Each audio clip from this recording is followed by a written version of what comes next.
जी हाँ दोस्तों, पीके पर कोर्ट का शिकंजा, अब साबित करो या भुगतो। दोस्तों, सत्ता की ललक को लेकर, कुर्सी पाने को लेकर, अपनी सक्रियता बढ़ाने को लेकर, अपना योगदान, अपनी भूमिका दिखाने को लेकर पीके लगातार संघर्ष कर रहे हैं। लेकिन इस बीच आरोप प्रत्यारोप, एक दूसरे पर आरोप, वो उसमें कितनी गहनता सच्चाई है या एक राजनीति का हिस्सा है? और आखिर क्यों प्रशांत किशोर ने ऐसा बोल दिया कि राजद प्रवक्ता ने दिखा दी औकात? सब कुछ आपको बताएंगे, आगे बने रहिए हमारे साथ। उससे पहले आपको नमस्ते, आपने देखना शुरू कर दिया है राजनीति बिहार का विशेष सेगमेंट। मैं हूं आपके साथ यासूब रजा। दोस्तों, बिहार की सियासत में एक बार फिर हलचल है और जनसुराज के संस्थापक, जनसुराज के सूत्रधार प्रशांत किशोर, उन पर गंभीर आरोपों को लेकर अब कानूनी शिकंजा कसता नजर आ रहा है।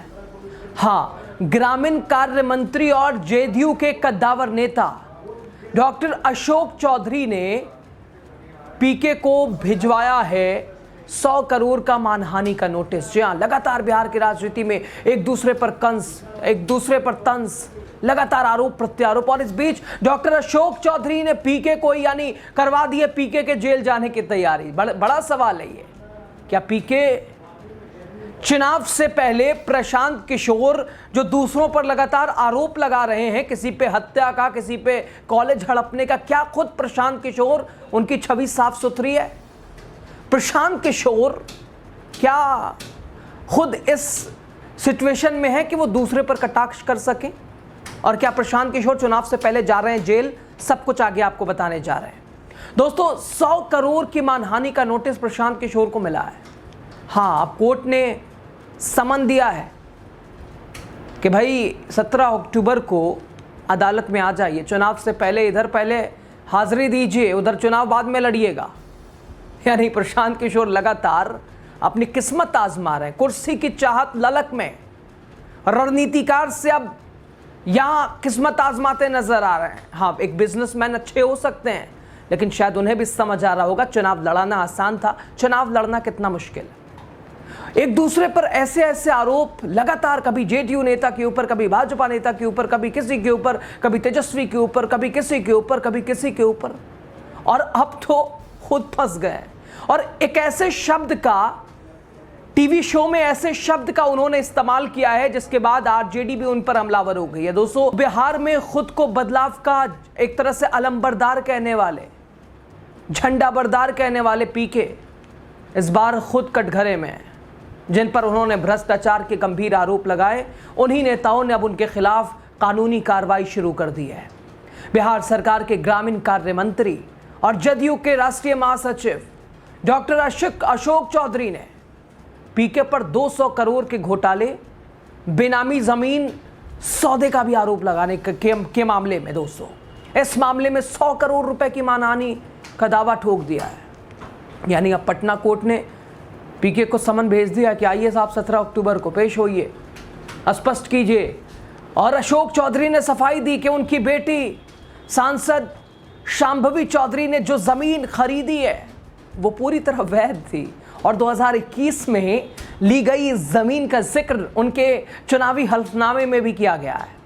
और पीके का दावा है कि यह जमीन अशोक चौधरी के पर्सनल सेक्रेटरी योगेंद्र दत्त के नाम 2019 में खरीदी गई है और साल भर बाद यानी सिर्फ 34 लाख में मंत्री की बेटी के नाम कर दी गई है।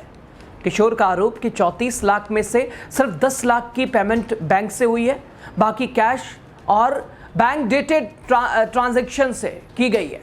लेकिन इन आरोपों के पीछे क्या वाकई सच्चाई है, या ये सिर्फ एक और राजनीतिक नौटंकी है जो कि कुर्सी की ललक और चाहत में?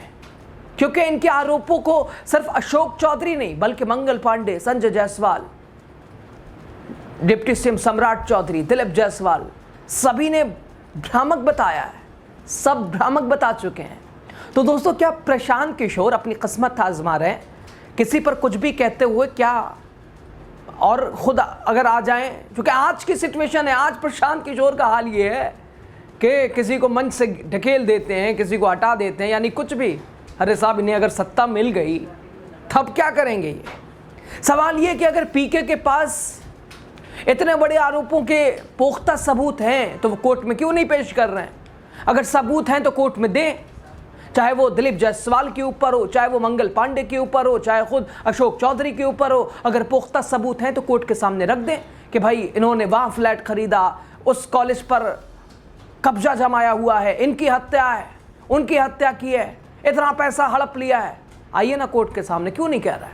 और अगर नहीं तो क्या ये सिर्फ खबरों में बने रहने की रणनीति है? शायद इसलिए वो रणनीतिकार रहे हैं और रणनीति के तहत वो आगे बढ़ रहे हैं। खैर, दरअसल अशोक चौधरी ने दोस्तों जनसुराज के सूत्रधार प्रशांत किशोर को 100 करोड़ रुपए का मानहानि का नोटिस भेजा है। पीके ने मंत्री पर 200 करोड़ के घोटाले और जमीन धोखाधड़ी का आरोप लगाया था। अब अदालत ने किशोर को 17 अक्टूबर को पेश होने के लिए समन जारी किया है। अशोक चौधरी ने प्रशांत किशोर के आरोपों को निराधार बताया, भ्रामक बताया। उन्होंने अपनी बेटी और सांसद शांभवी चौधरी के खिलाफ बेनामी संपत्ति के आरोपों से इनकार किया है। अशोक चौधरी ने स्पष्ट किया है कि जिस संपत्ति पर बेनामी होने का आरोप लगाया जा रहा है वो शांभवी चौधरी ने 21 फरवरी 2021 को अपनी वैध आय से खरीदी थी और इसका उल्लेख उनके चुनावी हल्फनामे में भी किया गया था। और इसलिए दोस्तों बेनामी होने का कोई सवाल ही नहीं उठता है, ये अशोक चौधरी कह रहे हैं। अब पीके का साफ दावा है कि अशोक चौधरी वो सीएम नीतीश कुमार के दाहिने हाथ है। अशोक चौधरी सीएम नीतीश कुमार के राइट हैंड है और उन्होंने बिहार में भ्रष्टाचार का रिकॉर्ड बनाया है, ये कह रहे हैं पीके। अपने पर्सनल सेक्रेटरी योगेंद्र दत्त के नाम पर साल 2019 में 23 कट्ठा ज़मीन खरीदा। योगेंद्र दत्त ने 2 साल बाद उस ज़मीन को अशोक चौधरी की बेटी शांभवी चौधरी के नाम कर दिया, 34 लाख रुपए में ट्रांसफ़र कर दिया, लेकिन उनके अकाउंट से सिर्फ 10 लाख रुपए दिए गए। मैं इनकम टैक्स के नोटिस पर इन्होंने 27 अप्रैल 2025 को इनकम टैक्स नोटिस से बचने के लिए योगेंद्र दत्त को 25 लाख रुपए फिर ट्रांसफ़र किए। प्रशांत ने सिर्फ अशोक चौधरी पर ही नहीं दोस्तों, एनडीए के 3 बड़े नेता जिसमें मंगल पांडे, दिलीप जायसवाल और डिप्टी सीएम सम्राट चौधरी, संजय जायसवाल का भी नाम शामिल है, लगातार ये आरोप उनके ऊपर लगाते नजर आ रहे हैं। दोस्तों प्रशांत किशोर जो कुछ भी कह रहे हैं वो पूरी तरह से राजनीतिक बयानबाजी है, इनमें से कोई आधार है और अगर कोई तत्व है, कोई आधार है या वो केवल भ्रम फैला रहे हैं अपनी जगह बनाने के लिए, दोस्तों ये पूरी तरह से राजनीतिक लाभ के लिए दिए जा रहे हैं। क्या समझें, अब देखना है अशोक चौधरी के बाद वो अन्य नेता पीके के खिलाफ क्या एक्शन लेते हैं। बहरहाल अशोक चौधरी ने तो एक्शन बड़ा ले लिया है। अब समन आया है कोर्ट से, पीके को पेश होना पड़ेगा, यानी चुनाव से पहले अब कोर्ट में हाजिरी लगाइए, अपने आप को पेश कीजिए, साबित कीजिए। और दूसरी तरफ दोस्तों अब साफ है एक तरह से कि मंचों पर लगाए गए आरोप अब अदालत में परखे जाएंगे और 17 अक्टूबर को प्रशांत किशोर अदालत में पेश होंगे और वहीं तय होगा कि उनके आरोपों में कितना दम है और कितनी जनसुराज की सियासत वो करते नजर आ रहे हैं। इधर दोस्तों लगातार सत्ता के चाव में लगातार संघर्ष करने वाले पीके कुछ भी किसी पे कुछ भी आरोप और कुछ भी कहते नजर आ रहे हैं और शायद फंसते भी जा रहे हैं। अब देखिए ना, राजद प्रवक्ता प्रियंका भारती ने तो घेर लिया, एक शब्द टीवी शो में ऐसा बोला, चोरी चकारी को लेकर प्रियंका भारती भड़क गई। उन्होंने वो वीडियो उठाई और सोशल मीडिया एक्स पे खड़ा कर दिया, ला कर रख दिया और साफ लिखा जो पीके कह रहे हैं और आप जो लिखा देख रहे हैं, थोड़ा पढ़ने में मेरे अंतर ज़रूर आप समझ पा रहे होंगे, चोरी चकारी, और यहाँ आप कुछ और प्रियंका भारती ने भी कुछ और ही लिखा है और साफ कह रही है प्रियंका, चोरी चकारी वाला जातिवादी भाषा इस्तेमाल करने वाला प्रशांत किशोर पांडे की दलितों की प्रति नफरत को ये दिखाता है। यानी ये भी प्रियंका कह रही है कि आरएसएस का बेबी पांडे अपने जातिवादी संस्कार का प्रदर्शन करने से बाज ने क्यों नहीं आ रहा है। ये प्रियंका भारती कह रही है दोस्तों कि आरएसएस का बेबी पांडे अपनी जातिवादी संस्कार का प्रदर्शन करने से आखिर बाज क्यों नहीं आ रहा है। प्रशांत पांडे स्पष्ट करें कि क्या जातिवादी की बीमारी जनजात है। माफी मांगो घटिया इंसान।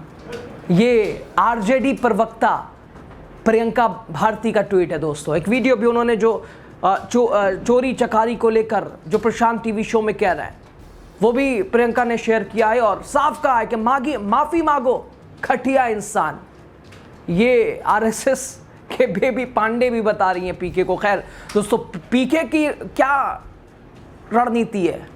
वो रणनीतिकार ही ठीक थे क्या? वो यही सोच रहे हैं कि रणनीति बनाते थे सही था? यहाँ तो उलझते जा रहे हैं, फंसते जा रहे हैं और कुछ रिजल्ट भी नहीं है, परिणाम भी नहीं है।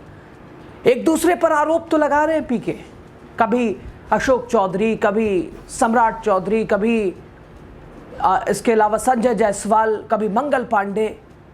लेकिन अगर इन आरोपों में जान है, इन आरोपों में अगर विश्वसनीयता है तो उसे आगे रखें, कोर्ट में जाएं।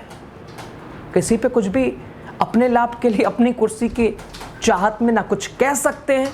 और प्रियंका ने तो घेर ही लिया। प्रियंका भारती का जवाब कैसे देंगे? प्रियंका साफ कह रही है माफ़ी मांगो, वो भी घटिया इंसान कहते हुए। तो आप समझ सकते होंगे। खैर बहरहाल, इसमें आपकी प्रतिक्रिया ज़्यादा ज़रूरी है। आप क्या कहते हैं, अपनी राय हमारे साथ साझा कीजिएगा। द राजनीति बिहार को सब्सक्राइब कीजिएगा, चैनल को शेयर कीजिएगा, पेज को लाइक कीजिएगा। बहुत धन्यवाद आपका।